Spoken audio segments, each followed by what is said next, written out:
કચ્છ જિલ્લામાં કોંગ્રેસ દ્વારા મેડીવીક કંપની વિરુદ્ધ ભચાઉ મામલતદાર કચેરી આવેદનપત્ર પાઠવ્યું। ભચાઉ તાલુકાના છાળવાડા ગામ નજીક આવેલી મેડવેક કંપની દ્વારા પ્રદૂષણ તથા મહિલા સ્થાનિક રોજગારી અંગે યોગ્ય કાર્યવાહી કરવા બાબતે ભચાઉ મામલતદારમાં લેખિત પત્ર રજૂઆત કરવામાં આવી હતી।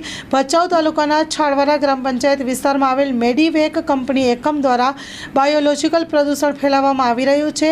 જળ પ્રદૂષણ ભયંકર રીતે આસપાસના વહેણમાં પસાર થઈને આની સાથે જોડાયેલા વિવિધ ગામોની નદી, નાળા અને ભૂગર્ભ જળને પ્રદૂષિત કરી રહ્યું છે તેવું લેખિત પત્રમાં સાથે જણાવ્યું હતું। અને આ સાથે વધુ માહિતી તપાસ કરતા જાણવા મળ્યું કે આ પત્રમાં એક પ્રકારના એકમમાં ખૂબ મોટી સંખ્યામાં સ્ત્રીઓ કામ કરતી હતી, જે આ એકમની સકારાત્મક બાબત હતી, પરંતુ આ એકમ ઉપર દબંગ ઠેકેદારો દ્વારા કબજો કરવામાં આવતા મહિલા કામદારોને છૂટા કરી મન ફાવે તેમ યુવાનોની ભરતી કરેલ છે। મજૂરો કામદારો પાસે 12 કલાકથી વધુ કામ કરાવી શોષણ કરવામાં આવી રહ્યું છે।